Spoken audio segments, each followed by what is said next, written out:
the recording. Got it. So thank you so much for being here. Thank you for having me. So you just told me that you have 2 kids, and that's where most of your fun and jokes come from. I think so. I think even though I tell jokes that aren't about my kids, I think a lot of it still relates back to my kids one way or another. Okay, that's so, like I feel like this is also part of the comedian's journey to find who they really are and what kind of jokes they have. And that's why some people, they're like, comedy takes 10 years, comedy takes, I think it takes how also smart you are and how fast you will figure out who you are and what you should talk about. So how did you get to find who you really are and you should make jokes about? Did someone give you an advice, or did you find it out, or how it happened? Um, so it's interesting. So I feel like I was writing before I was performing, and my writing was very general. Everything from, blogs and essays and things like that to just like humorous things for my friends that I would make. But I think once I started performing and I was talking in my own voice, and I think there is so I took a few classes. I took like a stand-up class because I honestly, some people were like, no, you don't need a class. You just go out and do it. But I'm not terribly motivated. So I needed the class to kind of hold me to it. Yeah. And I came home from the first class and I said to my husband, I'm like, you're never going to believe this. Set up, punchline. That's it.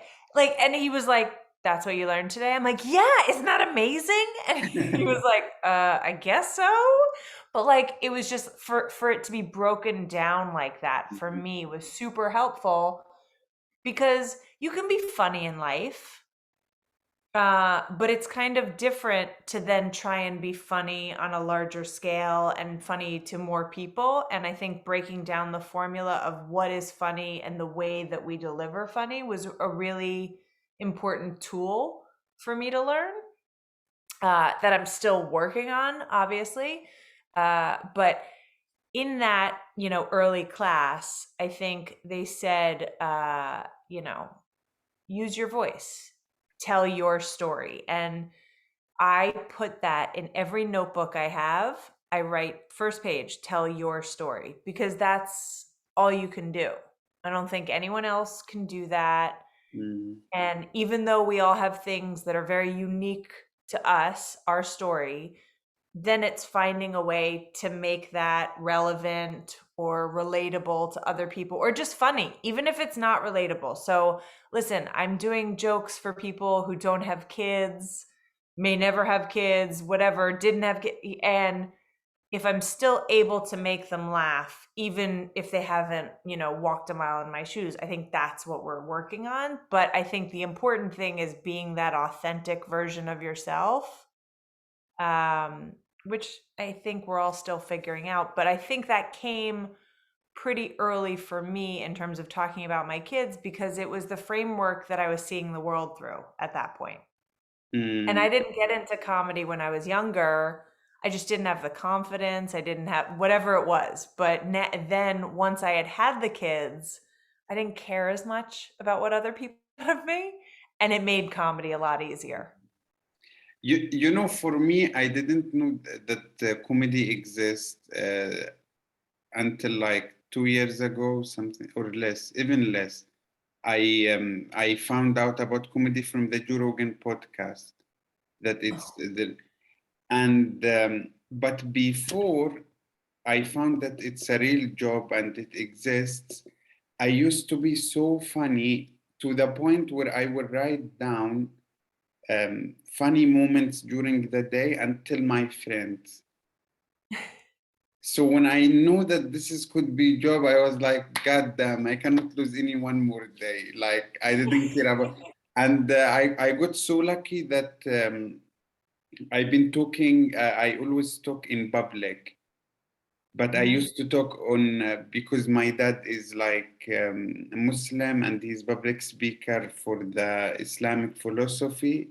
mhm. So that's what I used to talk to people. My dad would teach me, and yeah, and also now I'm not like I think it's wrong, and I feel like comedy is also a good way to make fun of things and what I have seen. Yeah. Yeah. So it's like for me, when I just find I was like, I have to now invest every day that I know that it exists. It's true. I mean, I think once you I knew about comedy from a very young age, but I don't think I ever saw myself in that space until I was like it just didn't even dawn on me when I was younger to even try it myself. It was just kind of this thing that other people, mostly men. I Yeah, mean, there were a handful of women that did it, but they were so good and at such a level that it was like, well, how could I even do that? There was no pathway. It was not something that was, as I got older, there came classes and you do the classes and then you get in here and there became visible pathways. Not that I've necessarily stuck to those pathways or taken them, but it is once you kind of are like, wait, I have this skill set. And I think the public speaking thing is so huge because that's most of the people that hear I do it, their biggest problem with it is like, oh, how can you get up in front of people? So I think once you can do that, the rest is much easier because that seems to be the barrier for most people is being able to get up and talk in front of people. So that you have that is yeah, huge. yeah. So for me, like after I found out, so I never been to real comedy club or anywhere. Like I was in Yemen, now I'm in Cyprus. They don't even know about comedy here. Uh, so I found the Joke Zoom.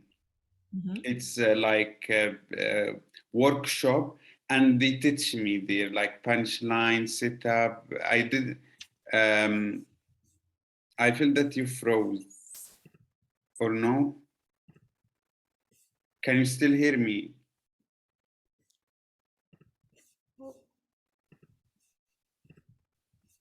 Don't know if you can hear Yeah, me. I can hear you, but okay, now you are back. Good. Oh, okay, you Uh, just froze. I don't know if I froze too, but yeah. Yeah, it's cool. So when I went to Joke Zoom, I didn't even know what does premise mean or what does punchline means. So from Mhm. there, and now I do it in Zoom.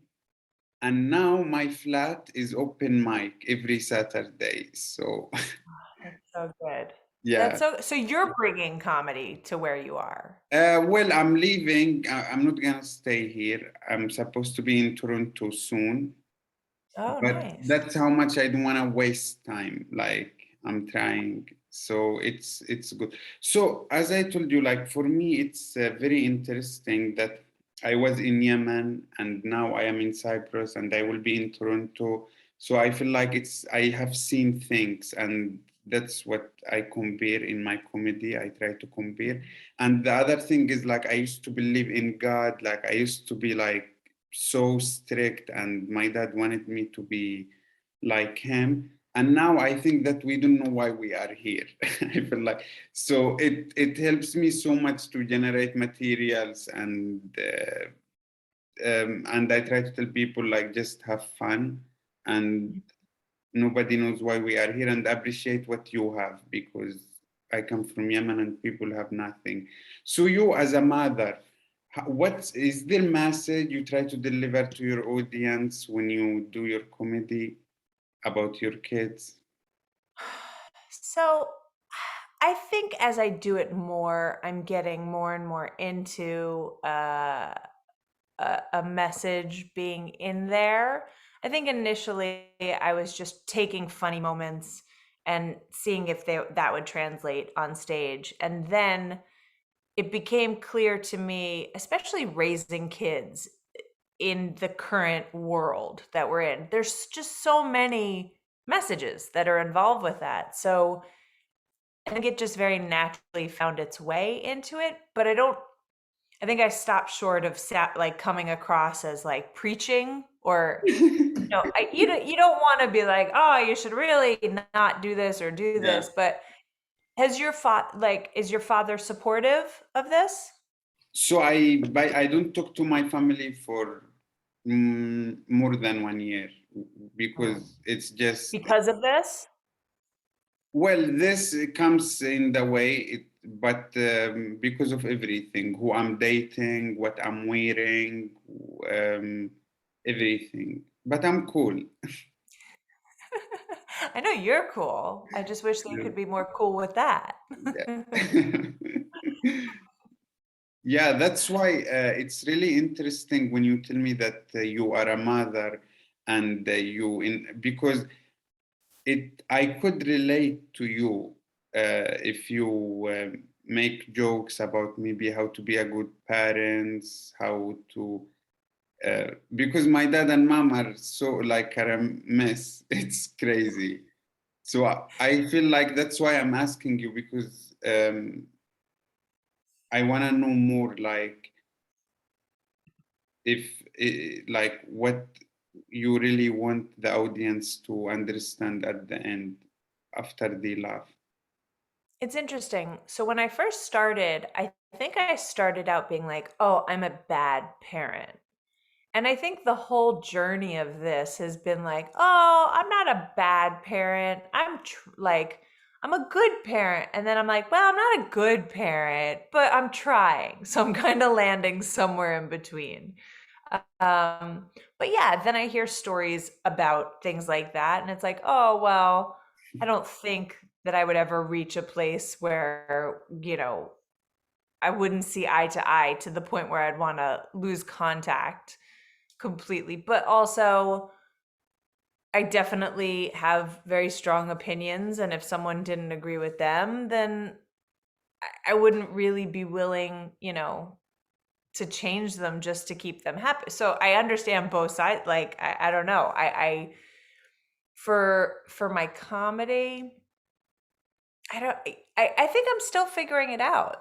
It's also like, the minute that I think I have it figured out and I know who I am and I'm up on stage, and then it's like, oh wait, you know what? It's actually funnier if I do it this way. And then you change it around a little because like it also depends on the audience. Like I don't know. It's all been super super informative, and especially like the past 2 years and doing Zoom comedy where you're exposed to more people from different backgrounds, different locations, and they respond to things completely in a unique way each time. That's really cool because like that teaches you a lot about, just the things that you're saying. And then, oh, okay, I get that. And it's like, oh, you get that? Oh, great. I didn't think that. All right.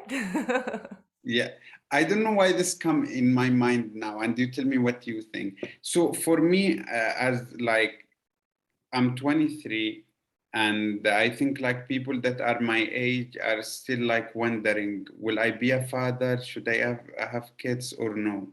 So maybe it would be so exciting from your comedy.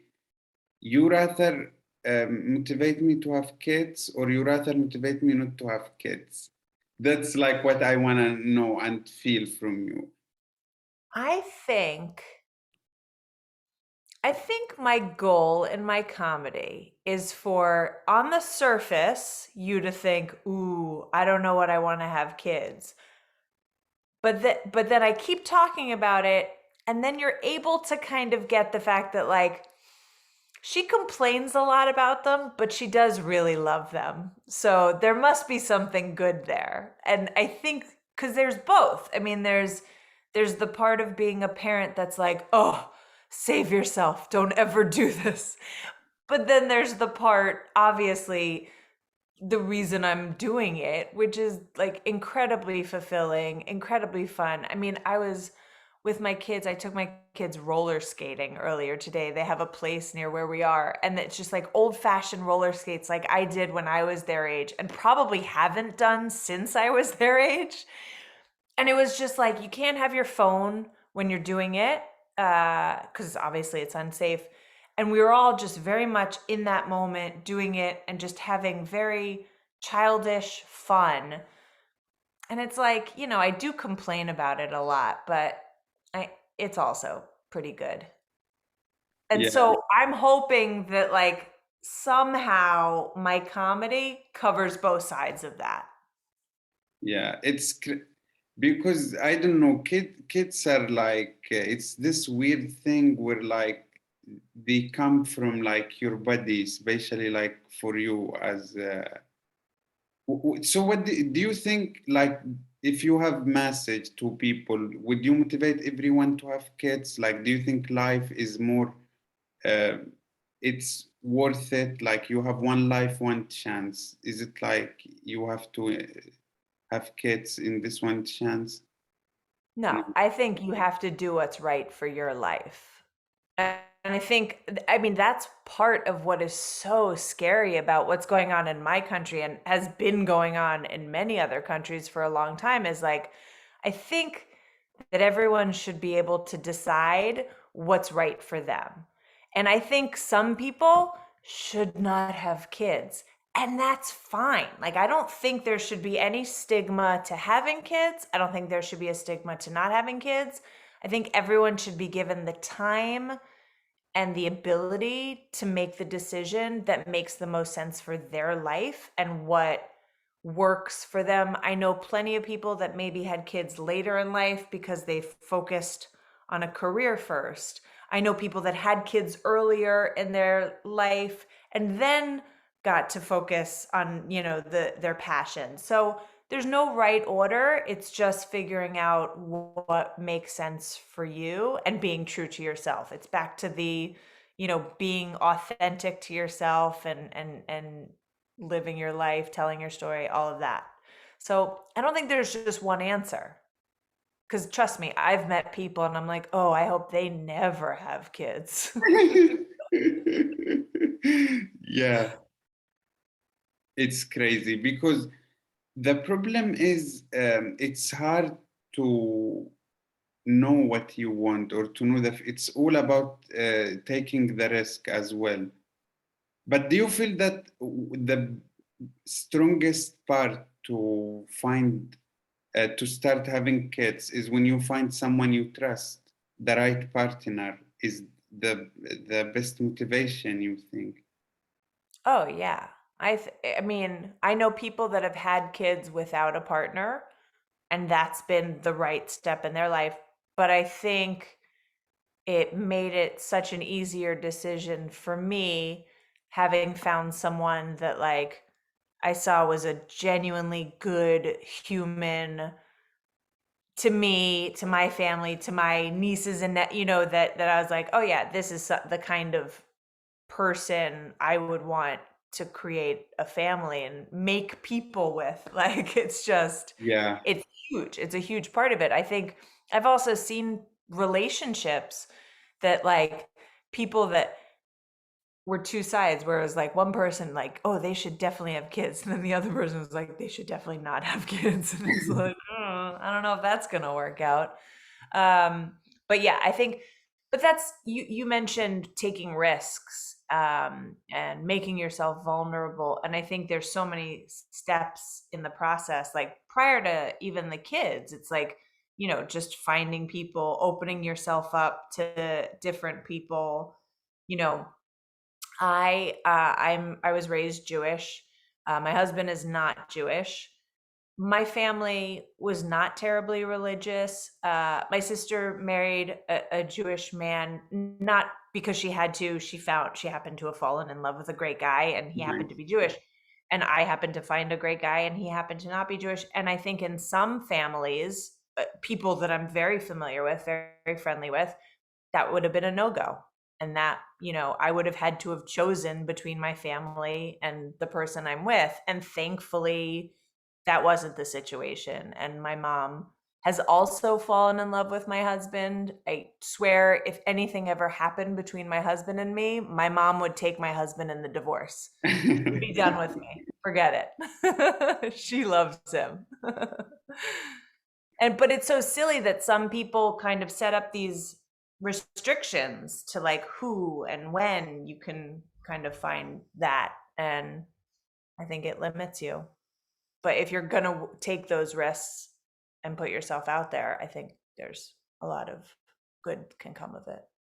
But also, it's crazy that like when you tell me that your mom loves your husband this much, it's one of these things that you cannot buy with money, and it's like I don't know, it's like chances because some people will never find someone that their mom will uh, loves them so much.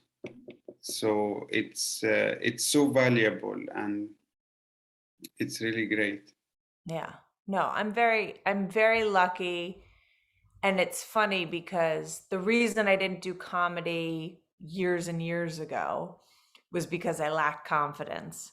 It was also the reason I didn't have boyfriends back. You know what I mean? It was the same kind of issue that I eventually dealt with, which then led to me finding so many things that I am able to be passionate about and do and enjoy, from comedy to, being a wife to being a mom and just Yeah. everything.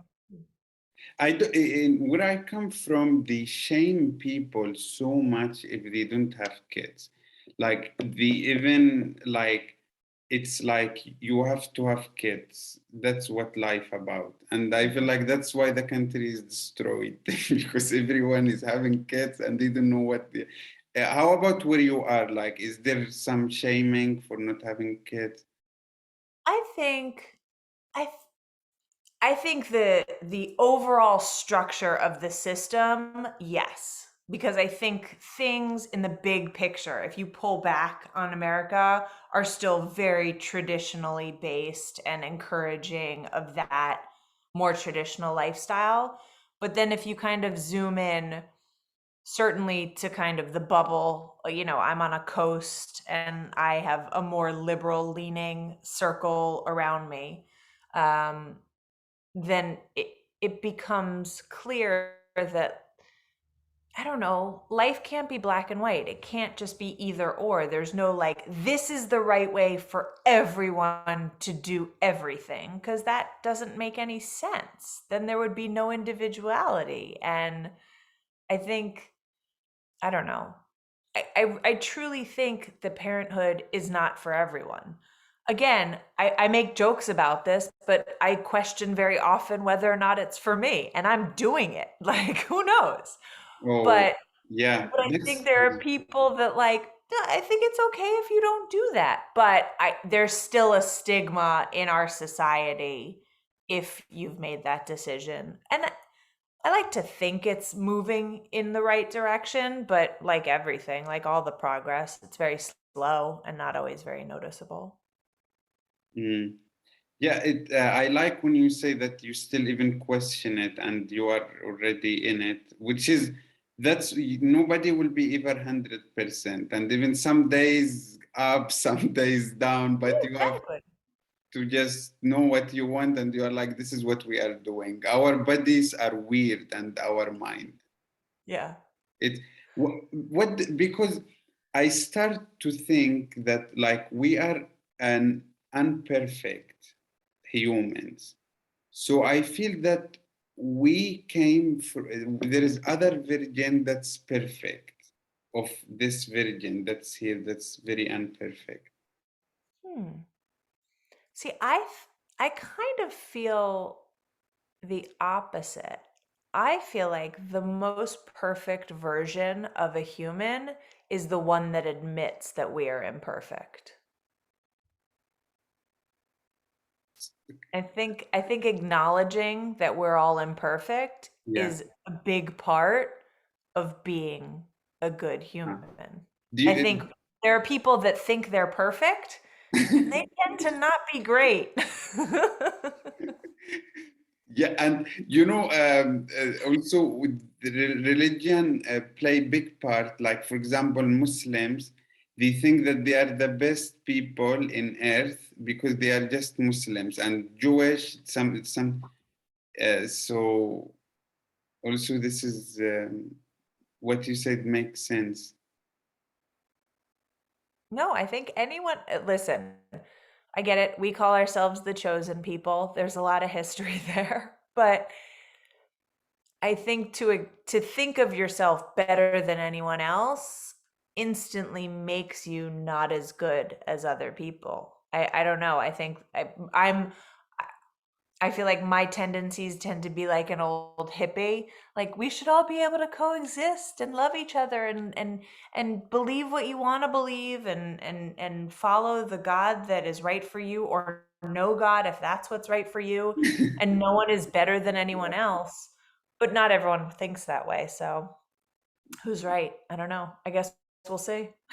Yeah, I don't know. Today I have good joke about heaven, and it's one of these good things that just works. I say that um, um, Adam and Eve, they used camel for transportation. It's even mentioned in the Quran and in all the religions, the hump. So I was why, like, would I go to heaven if, like, we have here Tesla? Like, why would I go there? And like, I'm like, especially from someone who came from place where camel is like transportation. It's like, I don't want. So yeah, it's also, I feel like Mars could be heaven. Like for example, religious people, they think that they will go to heaven and they are perfect. Mhm. I think there is no heaven, but for example, if I don't know, sometimes I just go crazy. But like, Elon Musk, he's trying to take us to Mars. Mhm. Do you have heard about this? No. Oh, No? that Elon Musk is? Yes. Yeah. So I feel like maybe that planet could be like heaven. It's going to be like better than Earth. I hope that heaven is not that exclusive because I feel like Mars doesn't feel accessible to every person. Do you know what I mean? Like there's gonna be a price tag on Mars, and I don't think everyone's gonna be able to access it. Like heaven, it's so easy. Like especially, for example, where I come from, you just have to blow yourself up, and you get it for free. Oh no. I don't think Elon Musk would take that offer. Like, I think Jews have a much easier time of it. I get into heaven if I set up three people that the couples stay together and marry. wow. So much easier, right? I see before there were not too many humans, and also we used to die like by the age of 30.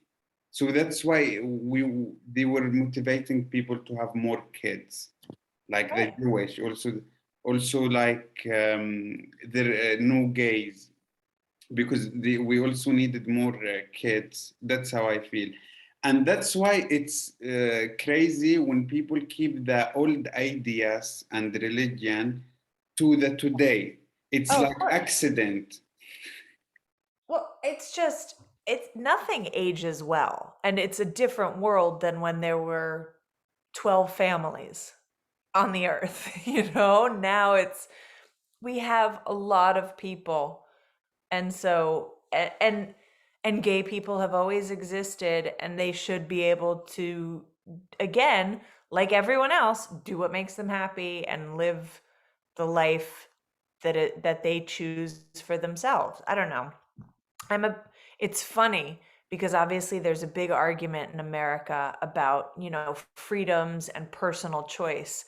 But the the same people that are arguing right now for their personal freedoms are also completely against people expressing their personal freedom. So they want to be able to not wear a mask on an airplane, but they don't want people to be gay and have abortions and be able to choose what's right for their own personal body. It's just this crazy, and it's like, but it's basically the same argument. So if you want one, you have to support all of them, but that's not how people think.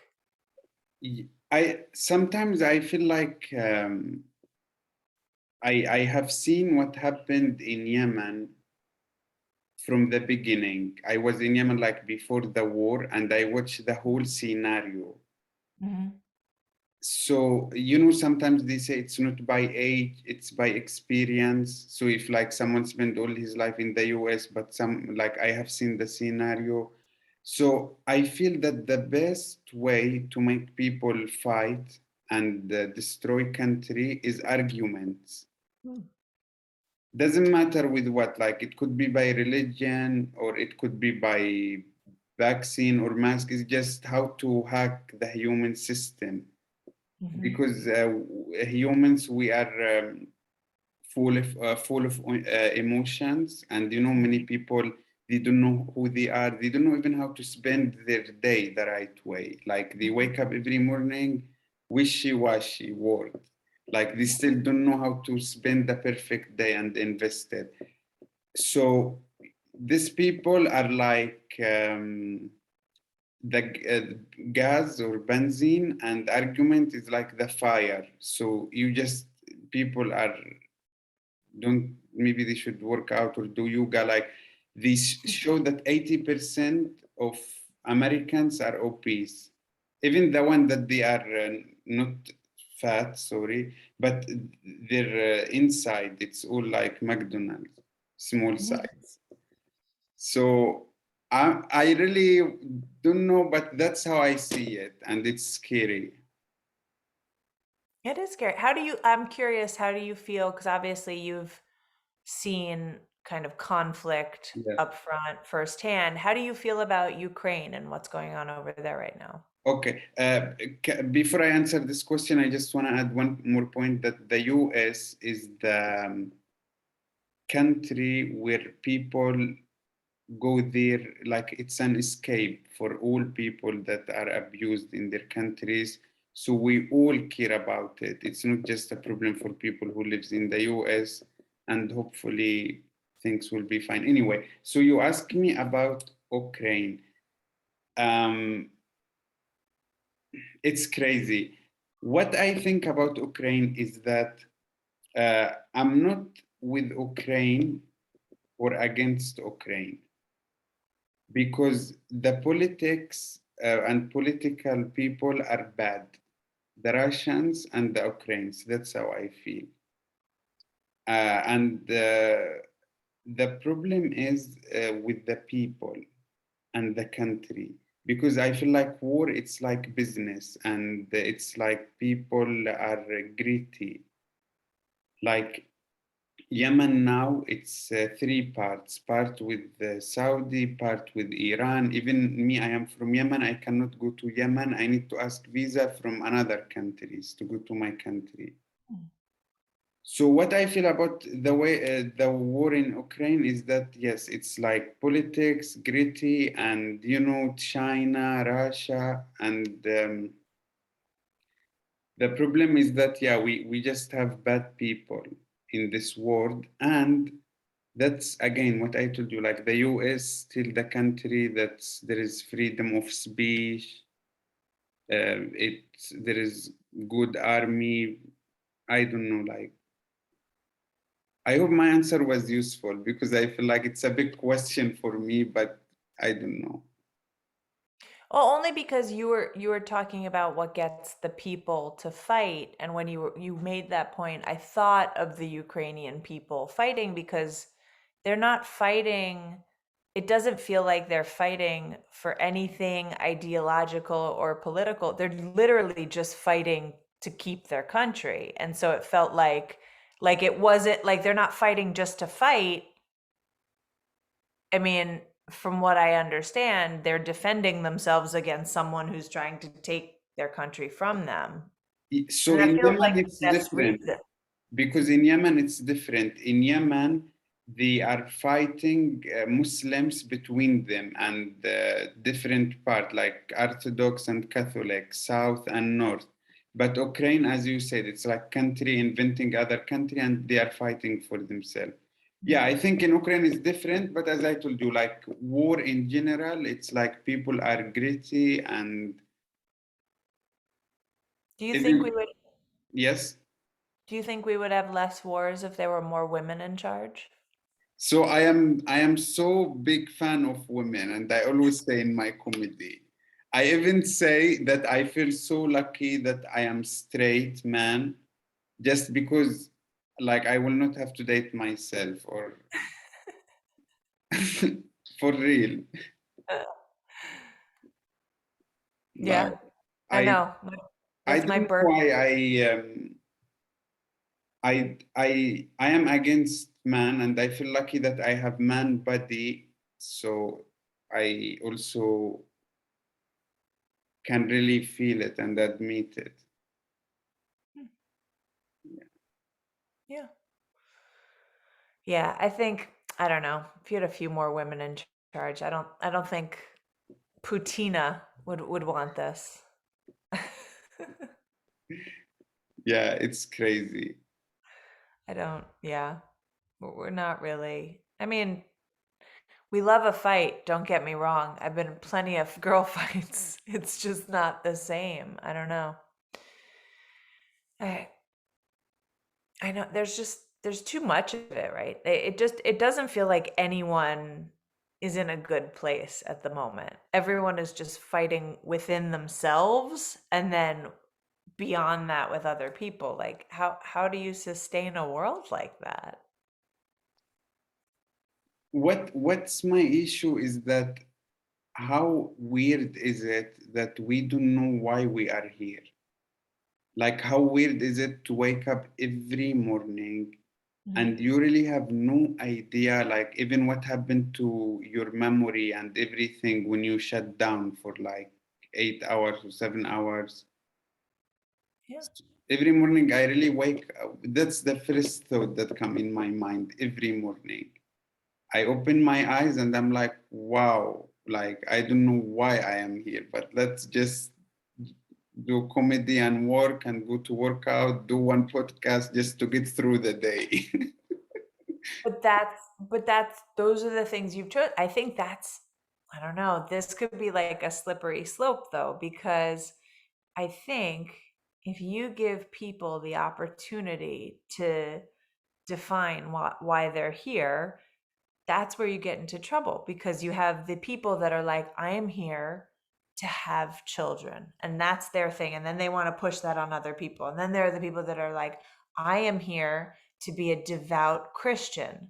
And then they push that on other people. And so it's like people define why they're here and they come up with the answer. And then there are some of us that are like, I'm not really sure why I'm here. Like, I do these things because these things are, have been presented to my path, or I enjoy them, or whatever it is.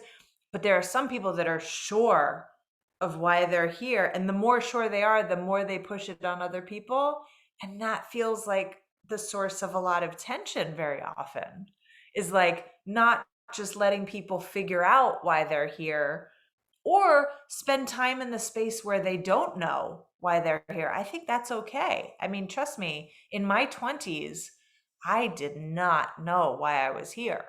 I was I was definitely here, and then I had times where I wasn't completely there. Just I don't know, I think you just have to live the experiences and then make those distinctions of the things that you're here for. If it's the podcast, if it's the comedy, if it's love, if it's children, if it's whatever. Yeah. So, what do you tell your kids? Like, Santa Claus is God, or I don't know. I. Yeah, we believe in everything and nothing. But okay, And yeah. Sorry, keep going. we celebrate all the holidays, Christmas and Hanukkah and Easter and Passover and everything. And as I say, I celebrate them not because I'm covering my bases with all the potential gods, but because I like all the foods. Religion for me is very family based, it's very food based. It's the traditions more so than I don't know, some of the higher being power. Although, my family very much believes um that our family that has passed go on to look out for you and are still present in your life even though they're not present. And I think that's just a nice feeling to have, that you have, you know, a team looking out for you.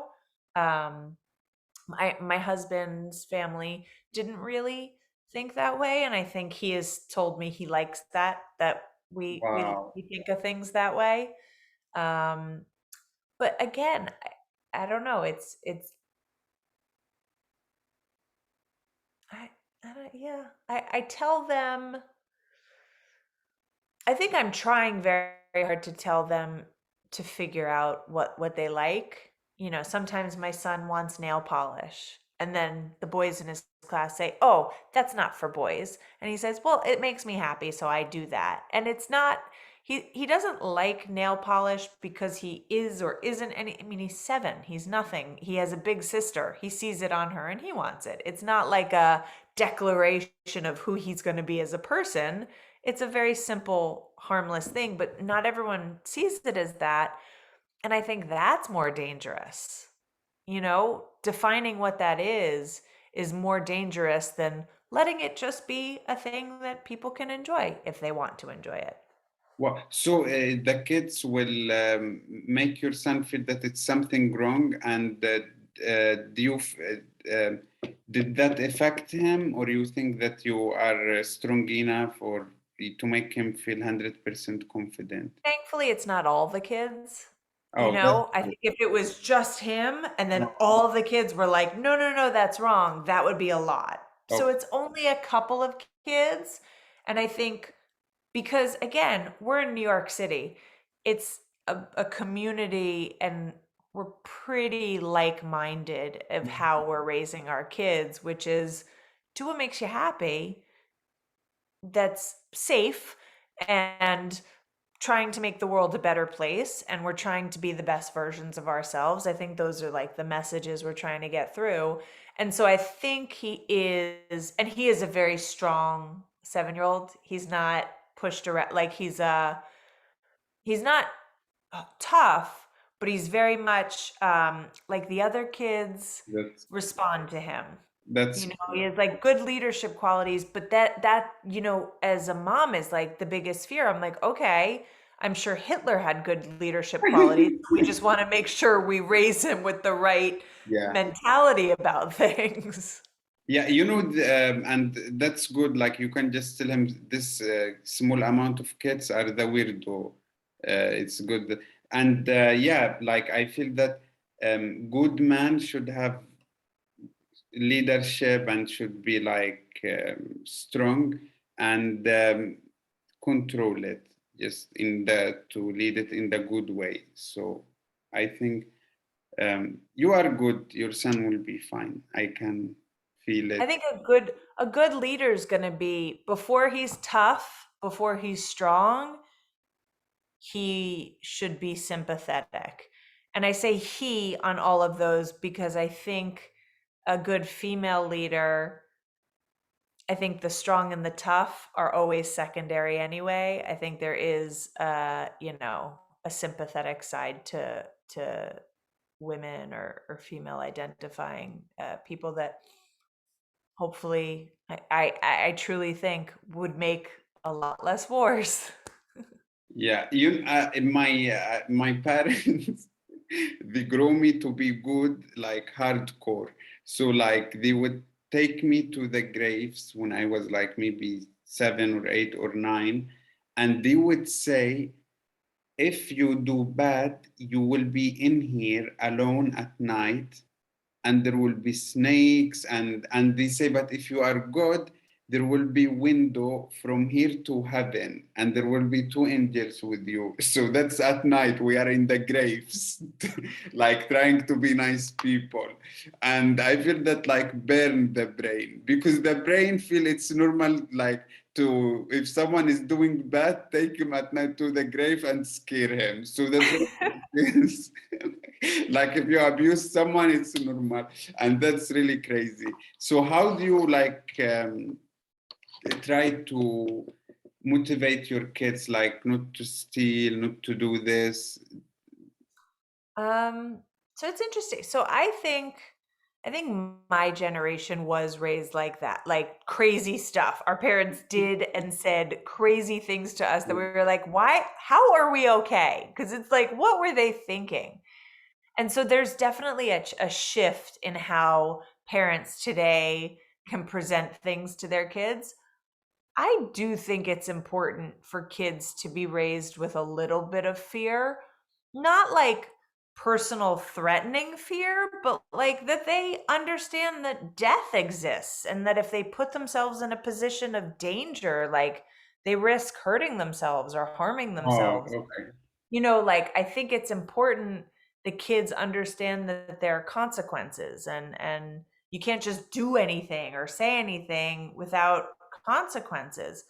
um I think uh I'm trying to raise them with enough of an acknowledgement of the world that we're in without scaring them. Because if you tell them everything that's going on in the world, it's very scary to a kid. I Yeah. mean, to me sometimes. Um, but I think we kind of break it down very little, which is just truly trying to be the best version of yourself. And I think I very often will acknowledge to them like, "Ooh, you know what? When I just lost my temper, I wasn't being the best version of myself." Because I have to tell them that because they have to see that it's okay to make a mistake and apologize and try and move forward. And we just are trying for this thing. We're not trying to be perfect. Again, back to the beginning of the Yeah. conversation. I don't think that exists. We're not perfect beings, but we're trying to be the best that we can be as much as possible. It's not possible all the time. We're all going to slip up. We're all going to have bad days. Uh, but overall, you want more good days than bad. Yeah, that's cool. I will ask you this last question and then we can wrap it up because I'm hosting Mike at Oh, 7. So, yeah. So, last question. Is there someone like you look up to and you follow and you like, it's like your role model, especially as a mom? do you mean like a celebrity or just any Like, person? I'm sorry, for me, I grew up as Muslim, so it was like the Prophet Muhammad and this. So now I look up to like Jordan Peterson, Joe Rogan, which some people think I'm crazy, and I understand. But that's the people who I don't look to the news or books or anything. I try to follow these people because I Mm. think it works for me. I have enjoyed the past couple of years, uh, Samantha Bee, John Oliver, Jon Stewart, Trevor Noah, all of the news comedy shows and what they're doing. I wish more people would watch them because I think it's better than the regular news. That's I cool. think that they're making jokes. They make jokes about everybody. They make jokes because a lot of what's going on is ridiculous and it helps us see the world. And so I think, for us to try and get what goes on in the world across to people, but in a way that they laugh and understand, it's a hard thing to do. And I kind of respect all those people because they do it well, they do it every week. I know they do it with a ton of help and staff of writers, of which I'd love to be one. So if any of them are listening, feel free to call me up and hire me. That's fine. I'm available.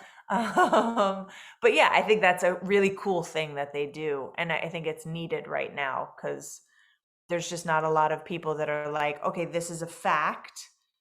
And now I'm just going to tell people this fact. And Yeah. there's not much more to it. Yeah. Um, That's why I do the podcast and comedy because I feel like there are even bigger message and bigger thing that has to do with it. It can help people navigate their life and make people life easier through like podcasting and comedy, not just making people laugh or entertain them. Yeah. rather than the religions and the news. Comedy and podcast should be now the new. So let's see how it will work. I really love talking to you so much. Oh, thank you And so much. This was great. Thank you for asking me to be on. I appreciate talking to you. yeah, that was so cool. And I also really appreciate when people like give me the chance to talk with them and like telling me about your kids and this. It's like I'm so interesting with these things and to see what like how people do things. So I appreciate you so much. Oh, thank you. I appreciate it. Honestly, this has been like the best part of the past 2 years is just getting to meet people that I otherwise would not have. And so, as terrible as some things have been, there have been some good points. So, thank you. Yeah, and hopefully, as I say to all my guests, because most of them are comedians, maybe one day we will meet in one comedy club. So Sounds good to me. yeah, thank you so much. And hopefully I see you in the other mics. And Cool. this was just so much fun. So thank you. Thank you. Good luck. Bye bye. Thanks. I will stop.